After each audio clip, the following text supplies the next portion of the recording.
The woman is absolutely unhinged, like truly out of her mind. And I don't say that lightly because I've dealt with some difficult people in my time as a structural engineer, but you have never witnessed arrogance and entitlement on this level until you've met Linda, the self-appointed queen of our homeowners association. It all started on this gorgeous Tuesday afternoon, the kind of golden hour where you actually feel like you're getting your money's worth for those soul-crushing property taxes. And I was sitting in my home office just finishing up some blueprints, feeling this deep sense of pride because I just dropped $3,000 on professional landscaping. Specifically, this lush, emerald green zoysia sod that was basically a living carpet. And I'd spent weeks personally calibrating the irrigation system, so every blade of grass got exactly what it needed. Then, out of nowhere, this low, aggressive growl of a V8 engine shattered the quiet. And I looked out my window just in time to see a massive, obsidian black SUV swerve off the asphalt, bypass my driveway entirely, and drive unapologetically right up onto my pristine $3,000 lawn. And I swear I felt my heart drop into my stomach as I heard that sickening, visceral crunch of heavy, all-terrain tires sinking into the soft, damp earth. I was out the front door before the engine even cut off, my pulse hammering against my ribs, and I watched as the door swung open and Linda stepped out, wearing these oversized designer sunglasses and a silk blouse, as if she were stepping onto a red carpet and not my private property. And I just stood there, pointing at the deep ruts she'd already carved into the grass, asking her what on earth she was doing. She didn't even look at me at first, just adjusted her glasses and slammed the car door with this heavy thud that echoed through the cul-de-sac, before turning to me with a look of such icy contempt that it made my blood run cold. And she just said, and quote, "Oh, relax, Mark, my driveway is being redone with imported Italian marble, and the sealant needs 3 weeks to cure in this humidity. So I need to park somewhere where I can supervise the crew." And quote, I told her the street was literally right there, 10 feet away, and she just let out this dry, humorless chuckle, telling me she wasn't an Oppos. She's going to risk a scratch from a delivery truck on a vehicle that cost more than most people in Oppos as college tuitions, and then she dropped the bomb. And quote, "Besides, as HOA president, I have emergency oversight privileges on all curb-adjacent properties for neighborhood security. Think of it as a favor. Having my car here actually raises your property value. So you're welcome," end quote. And then she just walked away, cutting a diagonal path across the rest of my lawn like she owned the very dirt beneath her feet. I spent the next morning fuming, and it only got worse because it had rained overnight, so that heavy SUV had settled even deeper into the mud. But the real kicker, the thing that officially snapped the end quote, neighborly end quote, part of my brain, was the trash, because right there next to her driver's side door was a crumpled coffee cup and a grease-stained fast food bag she'd clearly just tossed out before heading inside. I went to my front door to call a tow truck, ready to pay whatever it took, when I saw a heavy, cream-colored envelope taped to my glass, and my hands were literally shaking as I opened it to find an official citation for, end quote, failure to maintain landscape standards, end quote, because my lawn now had, end quote, unsightly mud pits and debris, end quote, signed by none other than Linda herself, with a $200 fine attached. It was the ultimate gaslighting move. She destroyed my property, treated it like a literal landfill, and then fined me for the damage she caused. And in that moment, something shifted inside me. The frustrated neighbor checked out, and the engineer checked in, and I realized that if I tried to fight her using common sense or the law, I'd lose, because in this neighborhood, Linda was the law. I called the police, thinking surely a property line meant something, but Officer Miller just stood there looking exhausted, telling me that because I didn't have an ISO standard, end quote, no parking, end quote, sign visible from the street with a specific municipal code cited, it was a civil dispute, and since Linda could claim she thought it was common ground, there was no, end quote, criminal intent, end quote. Then I tried the tow companies, but as soon as I gave them the license plate, which had a vanity frame for Councilman Davis, Linda's husband, the dispatchers suddenly turned nervous, telling me they couldn't and Oppos touch that vehicle if they wanted to keep their municipal contracts, and I realized I was being squeezed by a system that was designed to protect people like her while punishing people like me. I looked out my window and saw Linda leaning against the hood of her SUV, holding a ring light on a tripod and live streaming to her followers about, end quote, community wellness, end quote, and end quote, holding neighbors accountable for the beauty of the neighborhood, end quote. And she was literally using the destruction of my lawn as a backdrop for her virtue signaling. And that was when I pulled the HOA Bible, the covenants, conditions, and restrictions, off my shelf and started looking for weapon. I didn't in oppos. T looked for parking rules. I knew she had those rigged, but then I found it on page 58, section 12, paragraph 4, titled, end quote, Holiday Aesthetic Guidelines, end quote, which stated that during the month of December, residents were not only permitted but strongly encouraged to display large-scale decorative installations. And the HOA explicitly forbade the removal or alteration of any holiday display made of temporary synthetic materials like foam or plastic, provided it was within the resident and oppos slot lines. A slow, cold smile spread across my face as I looked at that black SUV sitting squarely on my property line, because Linda thought she'd parked a car, but according to her own rules, she'd actually just provided the structural framework for the most ambitious Christmas display this town had ever seen. I went to the industrial supply warehouse the next morning at 7 a.m., bypassing the shopping carts for a heavy-duty flatbed lumber cart, and I started loading it up with surgical precision.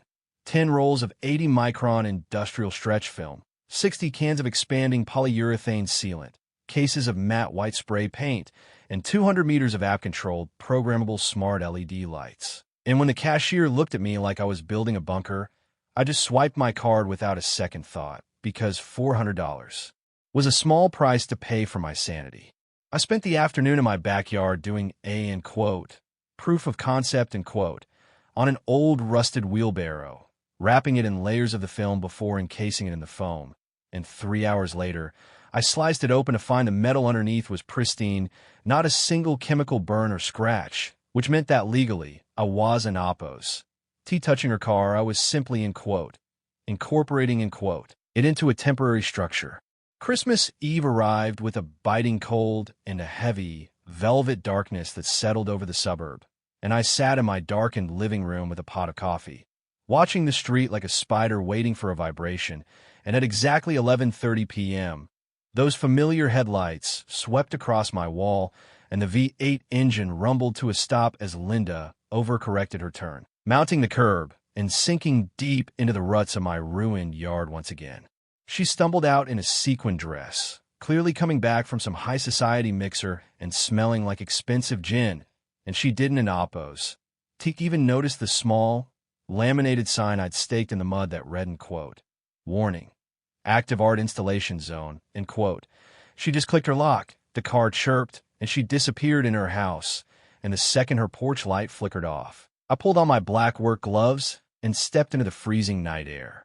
I started at the rear bumper, tying the end of the industrial film to the tow hitch and beginning this rhythmic, silent dance, circling the vehicle over and over, pulling the film tight until the groan of the plastic seemed to fill the entire neighborhood. And by the 15th rotation, that $90,000 SUV had vanished, replaced by a ghostly, translucent cocoon that hugged every curve of the chassis without actually touching the paint. Then came the chemistry. I cracked the seal on the first can of foam and pulled the trigger, watching the yellow, viscous sludge hiss out and bubble up, expanding like some alien fungus as I sculpted it into undulating peaks and valleys, burying the wheels, swallowing the side mirrors, and erasing the license plate until the sleek aerodynamics of the luxury vehicle were replaced by the lumpy, chaotic texture of a geological formation. While the foam was still tacky, I embedded the LED wires deep into the mass, weaving them in a spiral pattern so the light wooed into oppos. T just sit on top, but would glow from within, and then I finished it off with layer after layer of matte white spray paint.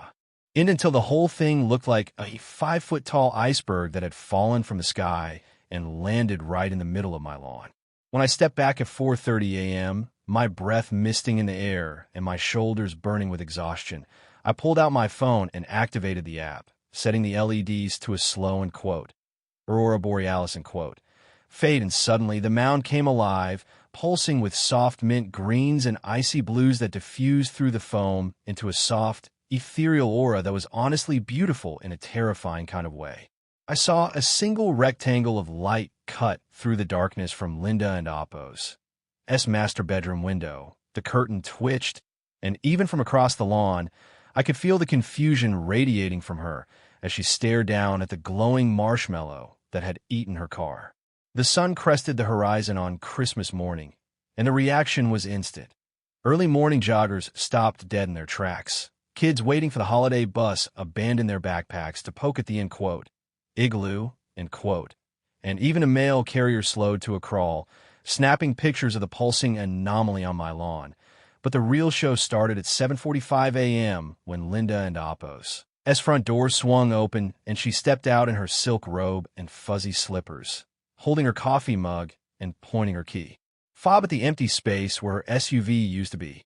She pressed the unlock button, and instead of sharp chirp, there was this suffocating, muffled beep beep that sounded like it was coming from the bottom of a swimming pool, and Linda's face went from confusion to a shade of purple I didn't and Appo's know the human skin could produce as she realized her $90,000 status symbol was now the core of a permanent holiday display.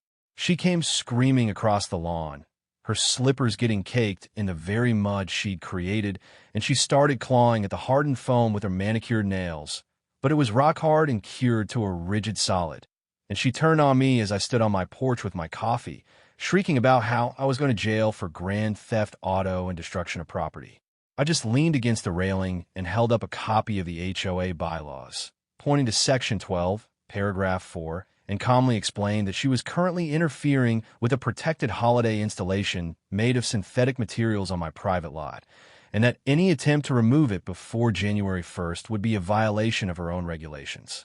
She called the sheriff, the same one from before, but when he arrived and saw the laminated sign and the non-destructive plastic barrier I showed him, he actually had to turn away to hide a smirk, telling Linda that since there was no permanent damage to the vehicle and it was holiday display, governed by HOA rules, his hands were tied, and it was civil matter, The look of pure, concentrated defeat on her face was better than any Christmas present I've ever received, especially when I handed her a dull, plastic picnic knife and told her she was welcome to start unwrapping her gift, and she spent the next 6 hours out there in the freezing cold, hacking away at the foam while the neighbors she'd bullied for years drove by slowly, honking and waving. And by the time she finally reached the plastic layer, she was covered in white chemical dust and looked like she'd aged 10 years.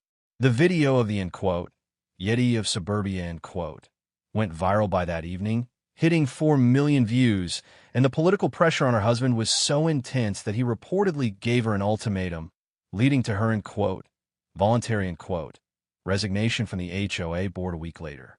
I still have a small piece of that foam mounted in my garage as a trophy, and I've actually upgraded the holiday display For next year, it's a motion-sensing reindeer with eyes that glow red whenever a vehicle cross-references my property line. But it makes me wonder, did I go too far by using her own weapon against her, or is this just the kind of tough love A neighborhood needs to stay beautiful? What would you have done if the person in charge of the rules was the one breaking them? And do you think some people only learn when the cost of their entitlement becomes a public spectacle? Would you like me to write a follow-up story about how the new HOA board tried to pass Mark and Appo's law to stop my future decorations, or perhaps go into more detail about the specific engineering upgrades I and Appo's am planning for next Christmas?